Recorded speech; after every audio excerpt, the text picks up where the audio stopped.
لیکن اس میں ایک لفظ اضافہ کر لیجئے، علماء حقانی اور صوفیاء ربانی۔ باقی علماء سو اور صوفیاء سو اس پر ہم پورا پڑھ چکے ہیں۔ اس میں وہ شعر کتنے لوگوں کو یاد ہے آپ میں سے؟ عبداللہ ابن مبارک کا،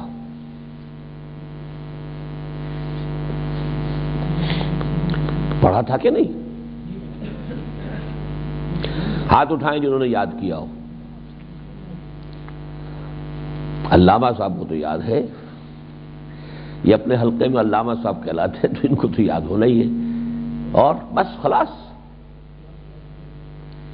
وما افسد الدین الا الملوک، دین میں فساد نہیں پیدا کیا مگر تین طبقات نے، ملوک یعنی بادشاہ، واحبار سوء علماء سو، ورہبانھا اسی طرح وہ راہب کے جو دنیا دار راہب ہیں، دکاندار راہب ہیں۔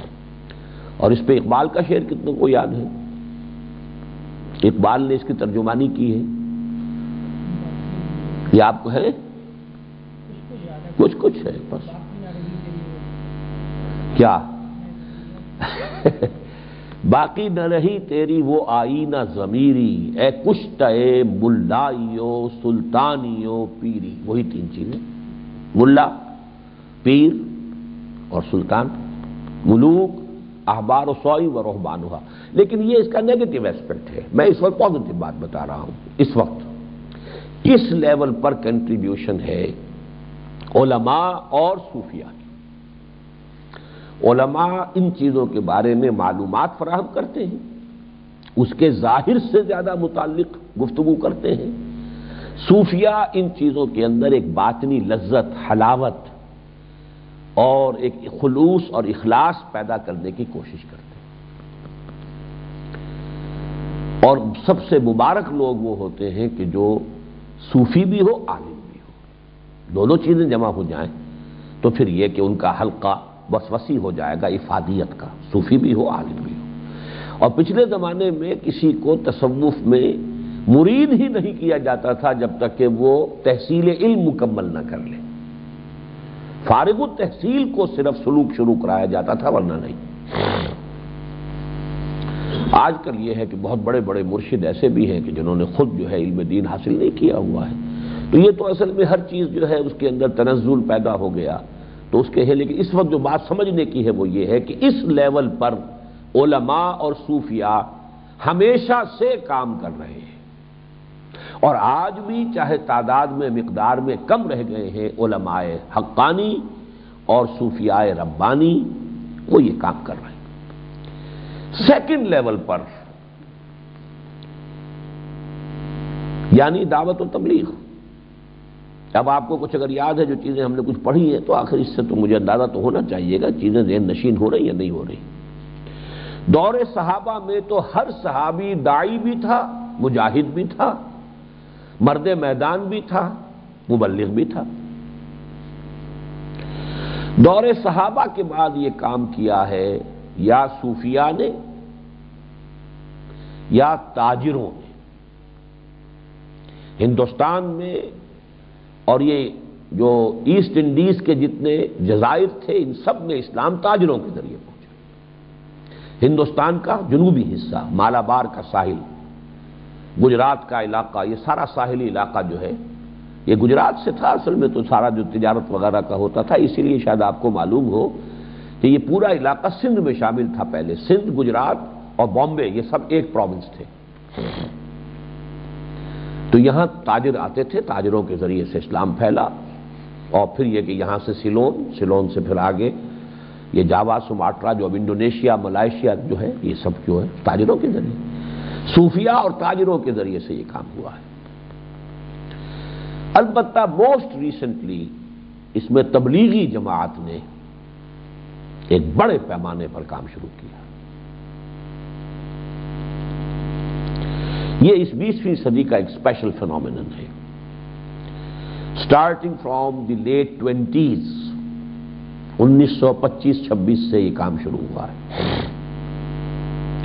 یہ بہت بڑا فینومینن ہے۔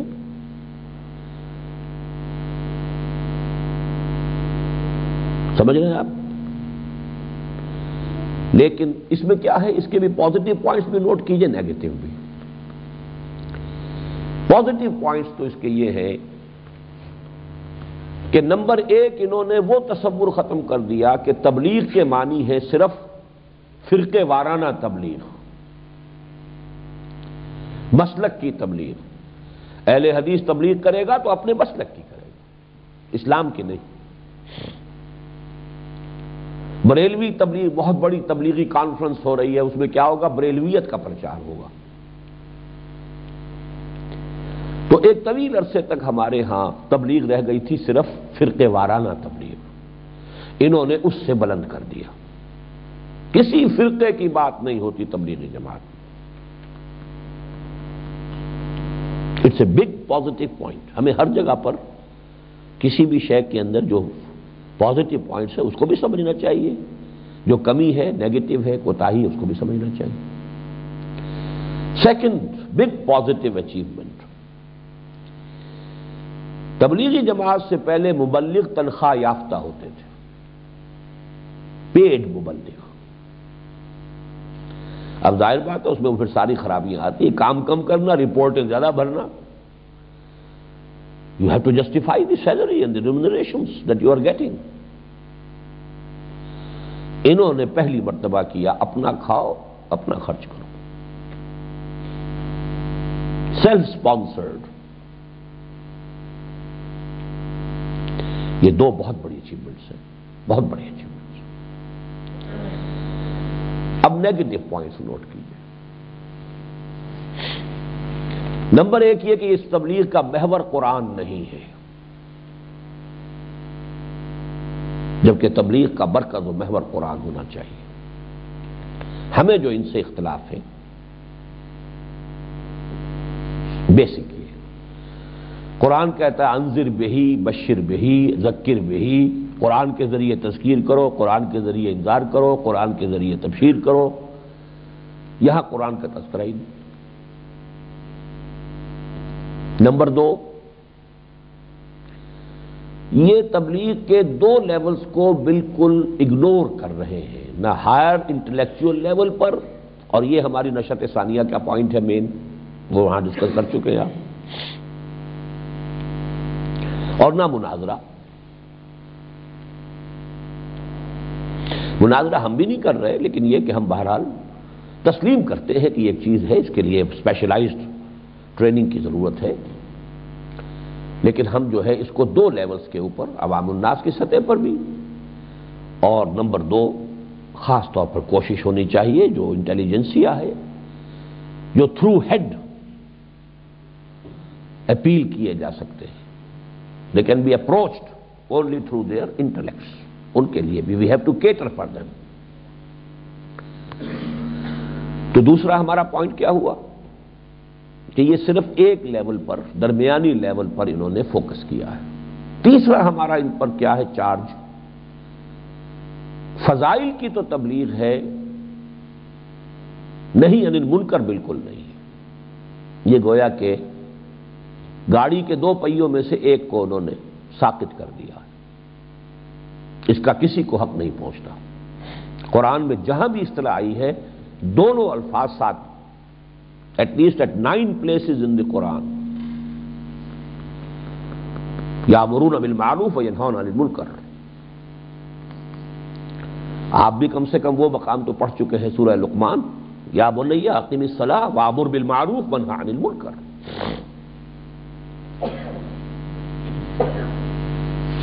اور سب سے بڑی کمی کیا ہے کہ تھرڈ لیول کا تصور ہی نہیں۔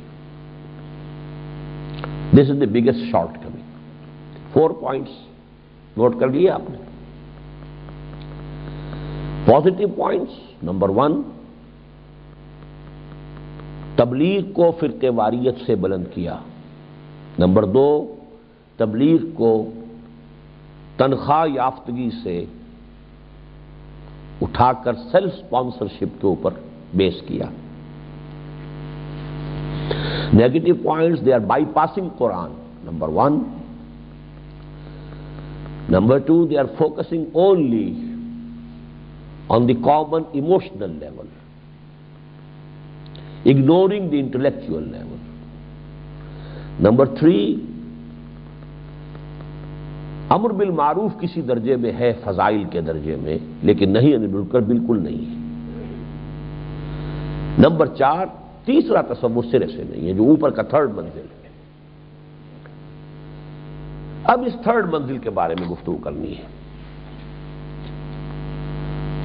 اسلام کا اصل جو تصور ہے وہ تو یہ ہے مکمل، اور حضور صلی اللہ علیہ وسلم اور صحابہ کا اسلام تو یہ تھا۔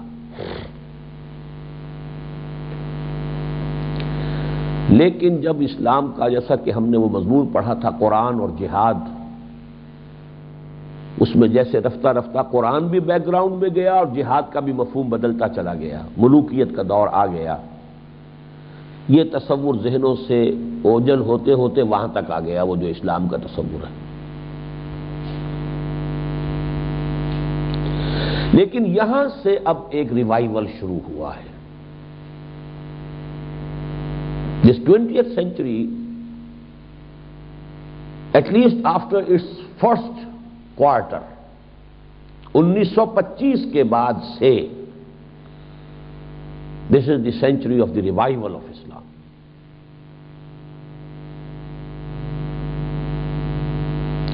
لیکن ظاہر بات ہے کہ اس ریوائول میں سب سے پہلا کرنے کا کام یہی تھا کہ تصور جو ہے اسلام کا وہ صحیح ہو۔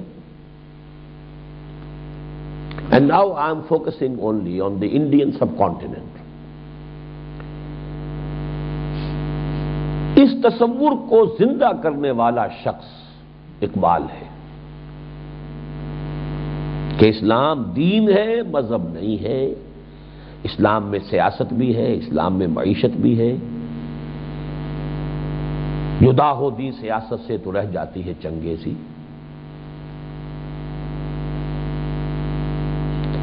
چونکہ شاعری کے ذریعے سے انہوں نے کیا، بہت بڑے پیمانے پر وہ بات پھیلی۔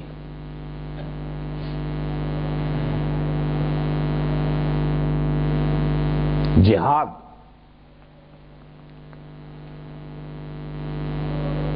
ملا کی اذاں اور مجاہد کی اذاں اور، پرواز ہے دونوں کی اسی ایک فضا میں، کرگس کا جہاں اور ہے شاہی کا جہاں اور۔ کرگس کسے کہتے ہیں؟ گدھ، وہ مردار کھاتا ہے، شاہین فضا میں شکار کرتا ہے۔ اگرچہ دونوں کے دونوں اسی فضا میں تیر رہے ہیں، پرواز ہے دونوں کی اسی ایک فضا میں، کرگس کا جہاں اور ہے شاہی کا جہاں اور۔ الفاظ و معانی میں تفاوت نہیں، لیکن ملا کی اذاں اور مجاہد کی اذاں اور۔ الفاظ تو وہی ہے، مجاہد بھی جب اذان دے گا تو وہی اللہ اکبر اللہ اکبر اللہ اکبر اللہ اکبر، اور یہ جو بھی ہمارے مؤذن ہیں، یہ ملا ہیں، جو بھی ہیں وہ بھی اذان، تو الفاظ تو معنی تو ایک ہے، لیکن نسبت خاک رابع عالم پاک۔ اقبال نے اس تصور کو زندہ کیا ہے۔ اس پر میری جو تازہ ترین کتاب ہے، بر عظیم پاک و ہند میں اسلام کے انقلابی فکر کی تجدید و تعمیل۔ تجدید کسے کہتے ہیں؟ نیا کرنا، یعنی ریوائول۔ ریوائول اصل میں صحیح ترجمہ احیاء کا ہے، احیاء ریوائول۔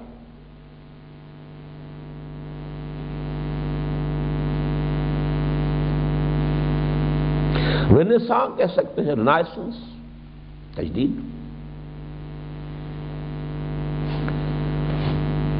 تو ریوائول، رینائسنس یا رینیساں علمی سطح پر، نظری سطح پر یہ کارنامہ اقبال کا ہے۔ لیکن Iqbal was not a man of field, میدان کے آدمی نہیں تھے۔ جیسے Karl Marx was not a man of the field, he was a man of letters. کتاب لکھ دی اس نے، اس کتاب نے دنیا میں انقلاب برپا کر دیا۔ لیکن انقلاب بلانے والے وہ لیننی اور جو بھی کہیں آپ، بولشویکس، مانشویکس، والٹیر روسو، کتابیں لکھ دی انہوں نے، فلسفہ دے دیا جمہوریت کا، انقلاب برپا کرنے میں ان کا کوئی حصہ نہیں۔ They were not men of the field. Iqbal بھی اسی طریقے سے he was not a man of the field۔ اگرچہ انہوں نے کچھ کنٹریبیوٹ کیا ہے ٹو پاکستان موومنٹ، پریکٹیکلی بھی کیا ہے، لیکن وہ بھی بہت لو پروفائل میں۔ وہ میرا اس کتاب کے اندر پورا تجزیہ موجود ہے۔ یہ میرے لیٹسٹ سمجھیے کہ مضامین ہیں، اس اعتبار سے میرا جو فکر ہے اس کی بہت ہی، اب چونکہ انسان کے فکر میں کچھ نہ کچھ ارتقاء تو مسلسل جاری رہتا ہے، تو جو ریسنٹ اور جامع ترین ورژن ہے میرے فکر کا وہ آپ کو، یہ آپ کی جو آمد و رفت ہے نا ان کلاسوں میں، آپ کی شرکت جو ہے وہ نہ ہونے کے برابر ہو جاتی ہے میرے نزدیک۔ بس ٹھیک ہے، وہ مجھے معلوم ہے، عذر تو معلوم ہے، لیکن اس کا تو جو بھی ہے کوئی حل آپ کو اور نکالنا چاہیے تھا نا۔ تو یہاں تو اس میں شرکت معدوم کے درجے میں ہے۔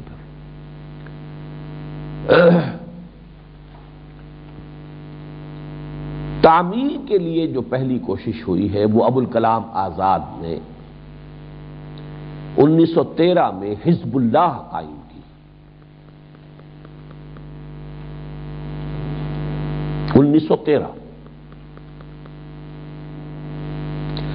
لیکن ٹریڈیشنل علماء وہ جو اس تصور تک تھے صرف، ان کی طرف سے شدید مخالفت ہوئی۔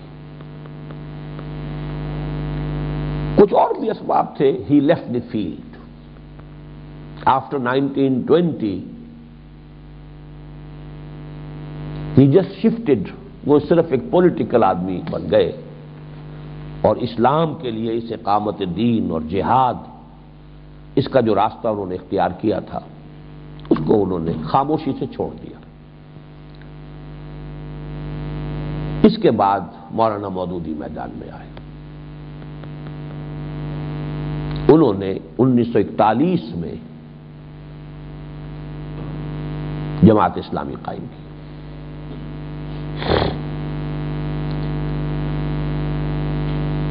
تو یوں سمجھیے کہ یہ تصور اب اگر ہے تو صرف جماعت اسلامی کے ہاں، باقی ہمارے ہاں تبلیغی جماعت کے ہاں وہ تھرڈ لیول نہیں ہے، پہلے دو لیولز ہیں: نماز، روزہ، حج، زکوٰۃ، اتباع سنت، پھر یہ کہ دعوت، تبلیغ کم سے کم ایک لیول پر وہ ہے، ایک لیول پر، لیکن بہت بڑے پیمانے پر ہے، تو اس میں کوئی شک نہیں کہ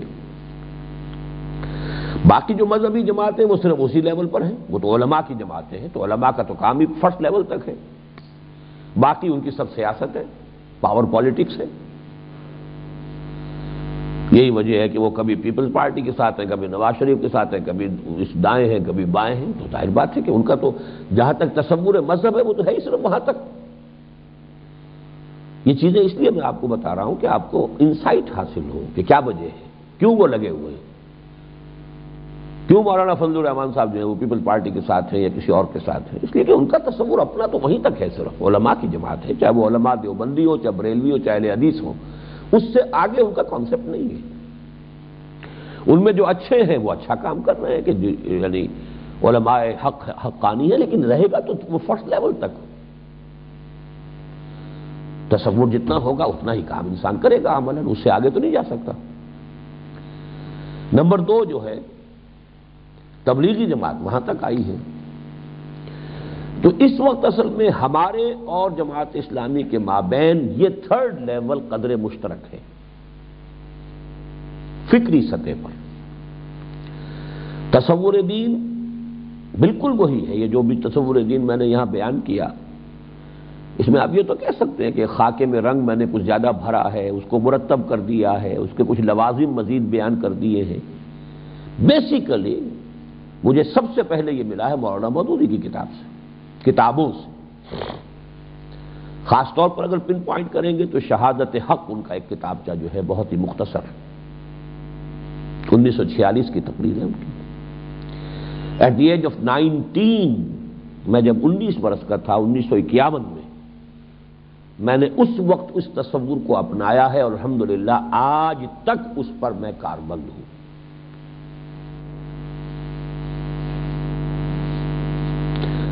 اس میں پھر مولانا اصلاحی صاحب کی کتابوں سے قرآن کا رنگ جو ہے زیادہ بھرا گیا ہے۔ مولانا مودودی تو چلے تھے حکومت الہیہ کی اصطلاح لے کر، اقامت دین، شہادت علی الناس، یہ دونوں اصطلاحات مولانا اصلاحی صاحب نے ایڈ کی ہیں مولانا مودودی جماعت اسلامی کے لٹریچر میں۔ مولانا ابوالکلام نے حکومت الہیہ قائم کرنے کی جدوجہد، اور وہی لفظ دیا تھا مولانا مودودی نے، اور در حقیقت انہی کے زیر اثر تھے۔ اقبال اور ابوالکلام دونوں سے اثرات لیے مولانا نے، اور اسی طرح چراغ سے چراغ روشن ہوتا ہے دنیا میں، تو یا تو نبی کو تو براہ راست اللہ کی طرف سے آتا ہے، باقی جو بھی غیر نبی ہے وہ تو آخر سیکھتا ہے اپنے بزرگوں سے، ادھر سے دائیں سے بائیں سے، اپنے پیش روؤں سے سیکھتا ہے، پھر بات بڑھاتا ہے آگے، جیسے سائنس ہے، ایک جنریشن نے ایک جگہ تک پہنچایا، اس نے پھر نیکسٹ جنریشن کو کنوے کر دیا، وہ آگے بڑھا رہا ہے، دی تھرڈ جنریشن اسے اور آگے لے کے جائے گی، تو step by step all human knowledge. لیکن یہ کہ بہرحال یہ تصور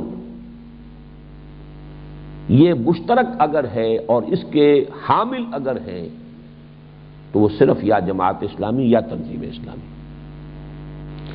اگرچہ ریسنٹلی محسوس ہو رہا ہے کہ کوئی ایک طبقہ اور علماء میں سے بھی پیدا ہو رہا ہے کہ جو یا اس دوسرے حلقے میں سے کہ جس میں یہ کانشسنس جو ہے کم سے کم اب پرمیٹ کر رہی ہے، جیسے ایک صاحب کو ہم نے بلایا تھا جو کراچی سے آئے تھے، وہ بریلوی مولوی ہیں، لیکن ان کی کتابیں نہی عن المنکر اور امر بالمعروف پر ان کی کتاب آ گئی ہے، اور وہ میں سمجھتا ہوں کہ وہ کچھ قریب آ رہا ہے وہ تصور کی حد تک، یا جیسے یہ الاخوان کا حلقہ جو ہے رب کی دھرتی رب کا نظام یہ نعرہ لے کر اگر کھڑے ہوئے ہیں تو یہ بھی اس تصور کے قریب آ رہے ہیں، اگرچہ طریقہ کار سامنے نہیں ہے، میتھڈالوجی نہیں ہے، کیسے کریں کیا کریں یہ نہیں ہے۔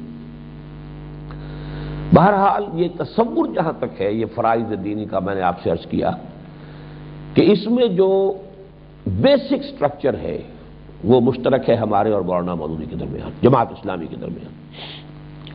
جماعت اسلامی سے جو اختلاف ہوا ہے وہ صرف اس بات پر میرا کہ میرے نزدیک مولانا مودودی نے 1951 ہی میں یہ غلطی کی کہ سیاسیات بمانی انتخابات میں حصہ لے کر اپنے آپ کو ایک پولیٹیکل پارٹی بنا لیا،